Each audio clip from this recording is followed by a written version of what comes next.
Hello friends, मैं अनुराग एक बार फिर से स्वागत करता हूं आपके अपने YouTube channel Earth Academy with Anurag में। मैथ की जिस बेसिक सीरीज़ को लेकर के हम लोग चल रहे थे उसका आज तीसरा दिन है। तो तीसरे दिन में आज हम चर राशियां और अचर राशियां सीखेंगे। जैसा कि मैंने आपको बताया हुआ है पहले वीडियो में कि मैं मैथ को बेसिक से एडवांस की ओर लेकर के चलूँगा। मैंने जितना भी होमवर्क आपको दिया था, आई होप आशा करता हूँ कि आप लोग ने पूरा किया होगा। तो ठीक है, उसी सीरीज़ को मैं आगे लेकर के चलता हूँ। बिना समय को गंवाए इस वीडियो को प्रारंभ करते हैं।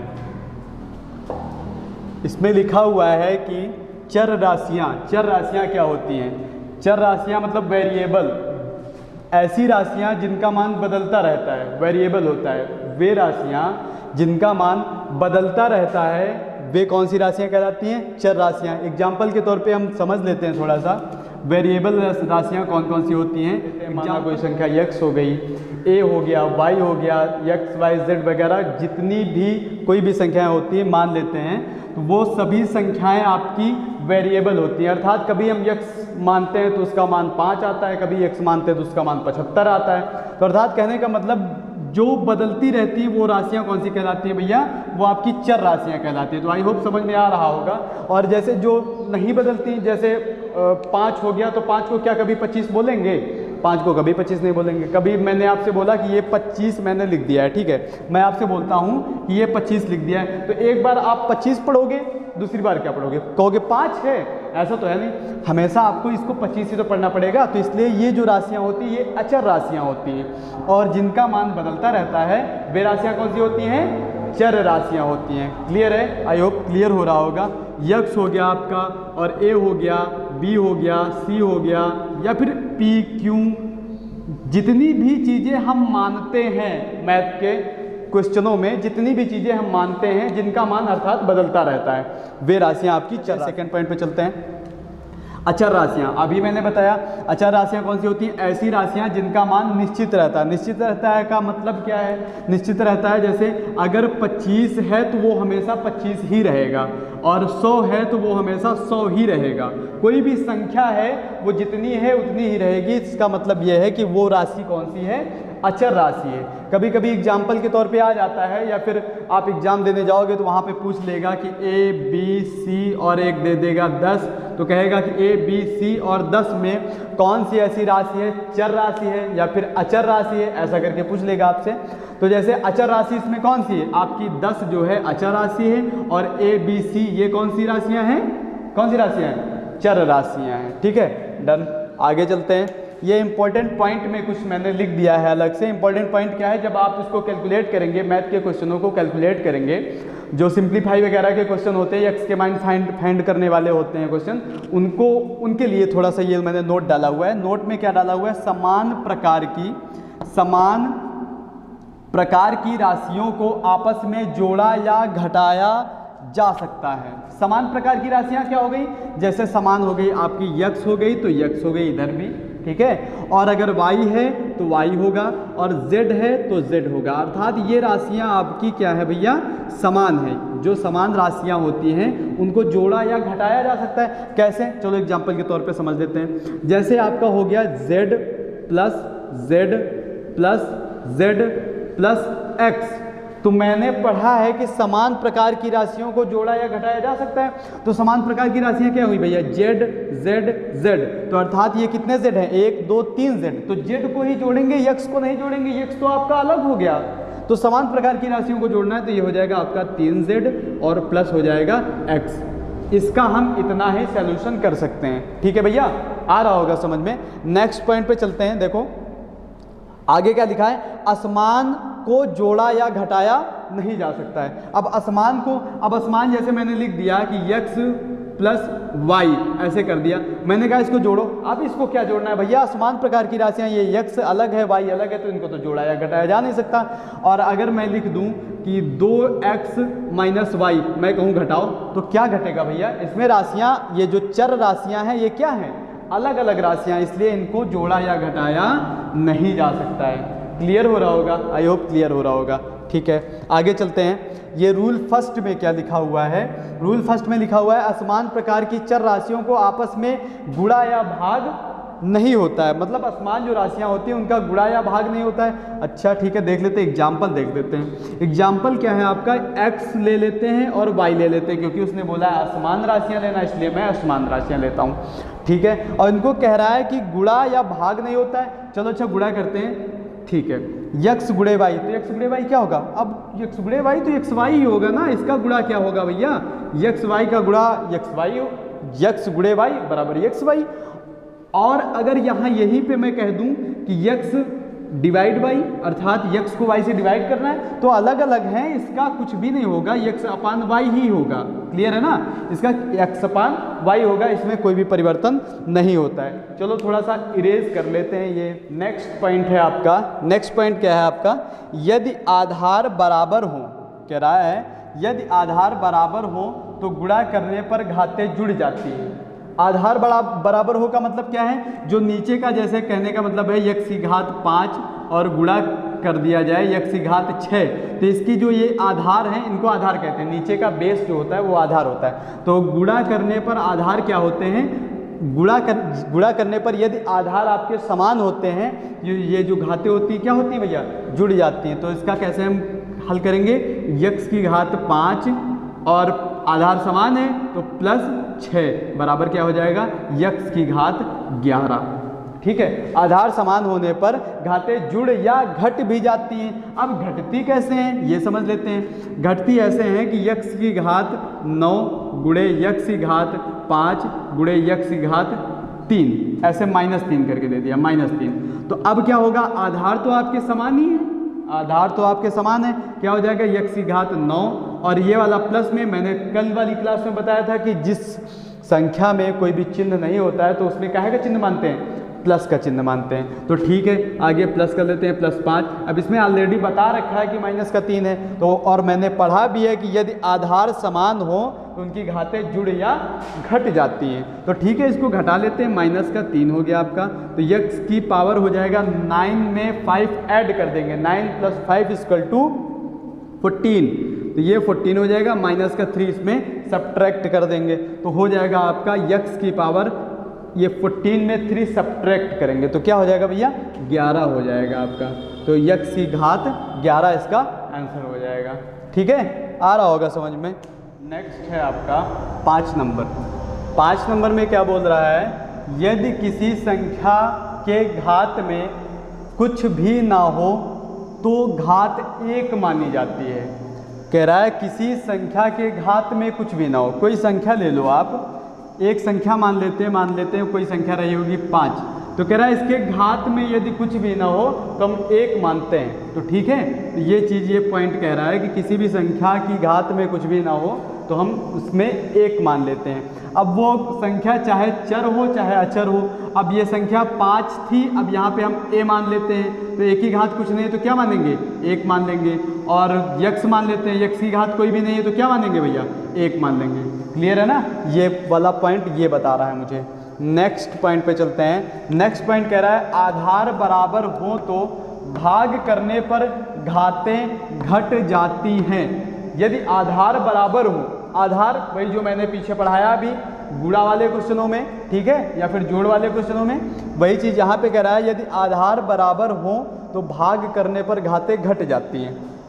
चलो ठीक है, देखते हैं ये क्या कह रहा है। जैसे हम मानते हैं कि x की घात 5 को मैंने भाग किया x की घात 2 से, ठीक है, ये डिवाइड है, x की घात 5 को मैंने x की घात 2 से भाग किया, तो क्या कह रहा है, भाग करने पर यदि आधार समान हो तो भाग करने पर घातें क्या होती हैं, घट जाती हैं। अर्थात ऊपर x की घात 5 है और x की घात 2 से भाग कर रहे हैं तो ये घट जाएंगे ना, क्योंकि आधार इसके समान है। तो घटेंगे कैसे, x की घात 5 में x की घात 2 आप घटा दो, कितना बचेगा, 5 में 2 घटाएंगे तो 3 बचेगा। ठीक है, तो x की घात 5 में x की घात 2 घटा लेते हैं, x की घात 5 - 2 बराबर हो जाएगा x की घात 3। ठीक है, यही कह रहा है कि किसी भी संख्या के जब आधार समान होते हैं तो उसकी घातें भाग करने पर उसकी घातें क्या होती हैं, घट जाती हैं। अब यही चीज़ एक पॉइंट के तौर पे आप ऐसे समझ लीजिएगा कि जैसे x की घात 9 लिखा हुआ है, x की घात 5 लिखा हुआ है। अब इसको अगर मैं थोड़ा सा छोटा करता हूँ, ऐसे समझ में नहीं आएगा, आएगा लंबा हो जाएगा ना। तो यक्स की घात मैं 4 करता हूँ, यहाँ पे करता हूँ यक्स की घात 2। अब देखो यक्स की घात 4 का मतलब है यक्स को 4 बार मैं गुणा करूँगा, यक्स गुणे यक्स गुणे यक्स गुणे एक्स, और नीचे यक्स की घात 2 है तो यक्स का 2 बार गुणा करूँगा, यक्स गुणे एक्स, अर्थात इस से इस एक्स को काट देंगे और इससे इसको कैंसिल कर देंगे, अर्थात हमारे पास 2 एक्स बचे, और जिसकी घात कुछ नहीं होती तो क्या मानते हैं, 1 मानते हैं। तो क्या हो जाएगा भैया, यक्स की घात 1 प्लस 1 बराबर हो जाएगा यक्स की घात 2। क्लियर है ना? ठीक है, आई होप क्लियर हो रहा होगा। वही चीज़ है, अब डायरेक्ट आप ये सब करने की बजाय ये कर सकते हैं कि अगर किसी भी संख्या को भाग दिया गया उसके आधार समान है तो सीधे सीधे हम क्या करेंगे, उसको घटा देंगे। ठीक है, नेक्स्ट पॉइंट चलते हैं। कह रहा कोष्ठक खोलने पर घात से घात का गुणा होता है। कोष्ठक खोलने पर घात से घात का गुणा होता है। जैसे 5 की घात मैं 2 लिख दूं, इसकी घात 3 लिख दूं। अब ये कोष्ठक है ना, आपका कोष्ठक लगा हुआ, कोष्ठक मतलब ब्रैकेट लगा हुआ है, तो इसको खोलेंगे तो घात से घात का क्या होगा भैया, कह रहा गुणा होता है। ये देखो यहाँ पे लिखा हुआ, कह रहा है गुणा होता है। तो कोष्ठक खोलते हैं, 5 की घात 2, अब ये कोष्ठक खोल देंगे तो क्या हो जाएगा, यहाँ पे गुणा लग जाएगा, गुणा 3, अर्थात 5 की घात 6 हो जाएगी आपकी। आया समझ में? कोष्ठक खोलने पर घात से घात का गुणा होता है। एक घात ये है आपकी, एक घात ये है, और घात से घात का गुणा होता है, तो दोनों को मैंने गुणा कर दिया, 5 की घात आ गया 6। ठीक है, एक और एग्जाम्पल ले लेते हैं। जैसे ले लेते हैं यक्स की घात 2 और पूरे की घात है 5। तो इसमें क्या होगा, कोष्ठक, ये कोष्ठक लगा हुआ है, कोष्ठक को जैसे मैं खोलूंगा तो इसकी घात का इस घात से गुणा हो जाएगा, तो अर्थात हम करेंगे यक्स की घात 2 और ऊपर है आपका 5, तो क्या हो जाएगा 2 गुणे 5, तो यक्स की घात क्या हो जाएगा भैया 10 हो जाएगा। आया समझ में? ठीक है, आगे चलते हैं। ये देखो क्वेश्चन टाइप से कुछ लिखे हुए हैं, चलो इसको इरेज कर देते हैं थोड़ा सा, फिर बताते हैं ना। ठीक है, ये इरेज हो गया।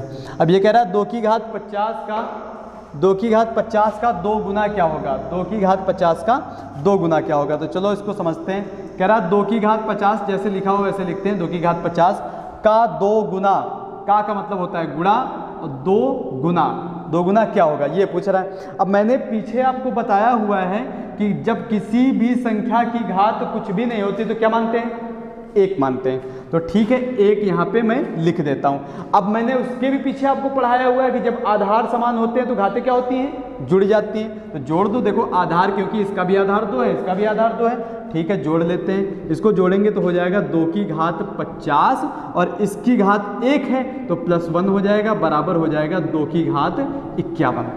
इसको कैलकुलेट करके हम ये लिख सकते हैं। ठीक है, नेक्स्ट अब चलते हैं। नेक्स्ट कह रहा है 2 की घात 25 का 4 गुना क्या होगा, 4 गुना क्या होगा। अच्छा चलो लिखते हैं, 2 की घात 25 लिखते हैं, 2 की घात 25 का मतलब होता है गुणा, गुणा लगा दिया मैंने, 4 गुना। ठीक है, 4 गुना करते हैं। अब ये इस जगह पे अगर 2 होता तो आधार समान हो जाते, तो हम गुणा कर लेते हैं, जोड़ लेते हैं उसकी घातों को, लेकिन ये आधार आपका 4 है, तो अर्थात हम 4 को यहाँ पे समझ लेते हैं। 4 को क्या मैं 2 की घात के रूप में लिख सकता हूँ, ऑफ कोर्स लिख सकता हूँ, क्योंकि मुझे पता है कि 2 गुणे 2 क्या होता है भैया, 4 होता है, और इसकी भी घात 1 होगी, इसकी भी घात 1 होगी, तो 2 की घात 1 + 1 बराबर क्या हो जाएगा, 2 की घात 2, अर्थात हम 4 को 2 की घात 2 के रूप में लिख सकते हैं। ठीक है, चलते हैं, 2 की घात 25 गुणे ये 4 हो जाएगा 2 की घात 2। अब देखो आधार हमने समान कर लिए, ये भी आधार समान है, भी आधार समान। अब क्या हो जाएगा भैया, 2 की घात 25 और ये आपका जो 2 है घात के रूप में जुड़ जाएगा, क्योंकि इसके आधार समान है, +2 हो जाएगा, बराबर मुझे क्या मिलेगा यहाँ से, 2 की घात 25 2 27। ठीक है, ये इसका आंसर हो जाएगा भैया इस क्वेश्चन का। इस टाइप के क्वेश्चन आ जाते हैं कभी। अब नेक्स्ट स्टेप चलते हैं, बिल्कुल बेसिक से चल रहे हैं इसलिए ये सब सारी चीज़ें बताई जा रही हैं, बाद में एडवांस मैथ चलाएंगे तब आप पढ़ना आराम से, जो भी इंटेलिजेंट हो, लग रहा हो कि ये तो सब नॉर्मल से क्वेश्चन है। चलो नेक्स्ट करते हैं। नेक्स्ट कह रहा है 4 की घात 25 का 8 गुना क्या होगा, 4 की घात 25 का 8 गुना क्या होगा। तो सीधे सीधे लिखते हैं, जैसे बोल रहा है 4 की घात 25 लिखते हैं, 4 की घात 25 लिखते हैं। अब कह रहा है 4 की घात 25 का 8 गुना, का मतलब होता है गुणा, 8 गुना क्या होगा, ऐसे करते हैं। ठीक है, अब इसमें है 4 और इसमें है 8। अब आधार कैसे बराबर करेंगे हम? अगर 4 होता यहाँ पे तो सीधे सीधे हम बराबर कर लेते, कोई दिक्कत ही नहीं थी। लेकिन यहाँ पे है 8, यहाँ पे है 4। अब 8 को 4 के घात के रूप में बनाया जा सकता है क्या? अब 8 को 4 के घात के रूप में बनाओ। 8 को 4 के घात के रूप में तो बना ही नहीं सकते हैं। 4 की घात 1 करेंगे तो 4 होगा, 4 की घात 2 करेंगे तो क्या होगा भैया? 16 होगा। 4 की घात 2 का मान होता है 16 और 4 की घात 3 का मान होता है 64। और यहाँ पे तो बन ही नहीं रहा 4 की घात, अर्थात इसको अगर मैं 2 की घात बना लूँ और ये इसको भी 2 की घात बना लूँ तब आधार समान हो जाएंगे। ये सही रहेगा। चलो ठीक करते हैं। 4 को हम क्या लिख सकते हैं? 4 को लिख सकते हैं 2 की घात 2 और पूरे की घात क्या है भैया? 25 है। ठीक है, 25 लिख दिया मैंने और गुणा लगाया। अब इसको 8 को 2 की घात क्या लिखा जा सकता है? 8 को हम लिख सकते हैं, देखो 8 को लिख सकते हैं 2 गुणे 2 गुणे 2, अर्थात 2 दूनी 4, 4 दूनी 8। तो अर्थात ये देखो आधार समान है तो घाते क्या क्या मानेंगे? 1 1 मान लेते हैं। जब घाते नहीं होती हैं तो 2 की घात 1 प्लस 1 प्लस 1 बराबर हो जाएगा 2 की घात 3। ठीक है, तो यहाँ पे लिख सकते हैं 2 की घात 3। अब देखो ये ब्रैकेट खोलेंगे, ब्रैकेट वाला भी मैंने आपको बताया हुआ है कि कोष्ठक खोलने पर घात से घात का गुणा होता है। तो कोष्ठक हम खोलेंगे 2 की घात, अब घात का गुणा होगा तो क्या हो जाएगा भैया? 2 गुणे 25 और ये गुणा हो जाएगा 2 की घात 3। नेक्स्ट अब चलते हैं, ये 2 की घात 25 गुणे 2 क्या हो जाएगा भैया? 50। 2 की घात 50 हो जाएगा और गुणा लगा देंगे, ये हो जाएगा 2 की घात 3। अब देखो मेरे आधार क्या हो गए भैया? समान हो गए। अब आधार समान हो गए तो क्या लिखेंगे भैया? 2 की घात 50 और प्लस 2 की घात 3। तो ये आधार आपके समान है तो इसको क्या करेंगे? 2 की घात 50 प्लस 3, तो 2 की घात 50 प्लस 3 हो जाएगा। यहाँ पे लिखते हैं 2 की घात 50 प्लस 3 बराबर 2 की घात 53 इज द करेक्ट आंसर। ऐसा में आई होप क्लियर हो रहा होगा। अगर आप इसका स्क्रीनशॉट लेना चाहते हैं तो स्क्रीनशॉट ले लीजिए और फिर मिलते हैं नेक्स्ट वीडियो में। जय हिंद, जय भारत।